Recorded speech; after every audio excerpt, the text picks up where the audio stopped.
Almonds అనేవి మన హెల్త్కి చాలా ఇంపార్టెంట్ అండి. మనకి బాదం పప్పులో మనకి vitamin E levels, folic acid, potassium, magnesium, అలాగే మనకి ప్రోటీన్ కంటెంట్ అండ్ ఫైబర్ ఇవన్నీ చాలా ఎక్కువగా ఉంటాయి అన్నమాట. సో మనకి ఎప్పుడైనా మనం పచ్చి ఆల్మండ్స్ కూడా తినొచ్చు. కానీ ఆల్మండ్స్ని ఎప్పుడైనా కానీ మనం నానబెట్టుకొని తింటే వాటిలో ఆ న్యూట్రియంట్ వాల్యూస్ అనేవి చాలా ఎక్కువగా ఉంటాయి అన్నమాట. సో మీరు ఎప్పుడైనా ఆల్మండ్స్ తిందాం అనుకుంటే నైట్ టైం నానబెట్టుకొని మార్నింగ్ టైం వాటిపైన ఉన్న స్కిన్ని పీల్ చేసి తీసుకోవడం మంచిదన్నమాట.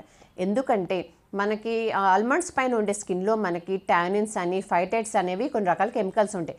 అవి ఏం చేస్తాయంటే మన బాడీలో న్యూట్రియన్స్ని అబ్జర్వ్ అవనివ్వకుండా అలాగే కొన్ని డైజెషన్ ఇష్యూస్ అనేవి క్రియేట్ చేస్తాయి. సో మీరు ఎప్పుడైనా కానీ నానబెట్టిన బాదం పప్పుని పైన ఉన్న తొక్క తీసేసి తింటే మీకు దాంట్లో న్యూట్రియంట్ వాల్యూస్ అనేవి చాలా ఎక్కువగా వస్తాయన్నమాట. సో మనకి ఇందులో ఈ న్యూట్రియన్స్ అనేవి ఎక్కువ ఉండటం వల్ల ఎవరికైనా ప్రీమెన్స్ట్రువల్ సిండ్రోమ్ ఉన్న మెనోపాజల్ ఉమెన్ కానీ అలాగే మనకి ఎవరైనా ఫర్టిలిటీ ఇష్యూస్ ఉన్న వాళ్ళకు కూడా ఈ ఆల్మండ్స్ అనేవి చాలా ఎంతో హెల్ప్ఫుల్ అవుతాయి అన్నమాట. ఆల్మండ్స్ అనేవి మన హెల్త్కి చాలా ఇంపార్టెంట్ అండి.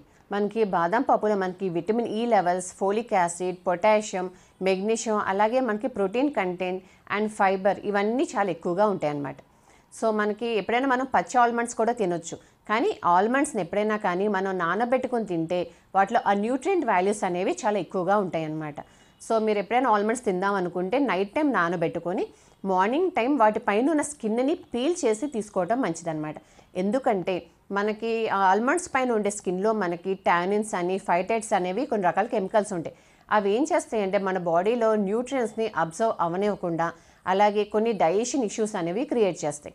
సో మీరు ఎప్పుడైనా కానీ నానబెట్టిన బాదం పప్పుని పైన ఉన్న తొక్క తీసేసి తింటే మీకు దాంట్లో న్యూట్రియంట్ వాల్యూస్ అనేవి చాలా ఎక్కువగా వస్తాయన్నమాట. సో మనకి ఇందులో ఈ న్యూట్రియన్స్ అనేవి ఎక్కువ ఉండటం వల్ల ఎవరికైనా ప్రీమెన్స్ట్రువల్ సిండ్రోమ్ ఉన్న మెనోపాజల్ ఉమెన్ కానీ అలాగే మనకి ఎవరైనా ఫర్టిలిటీ ఇష్యూస్ ఉన్న వాళ్ళకు కూడా ఈ ఆల్మండ్స్ అనేవి చాలా ఎంతో హెల్ప్ఫుల్ అవుతాయి అన్నమాట.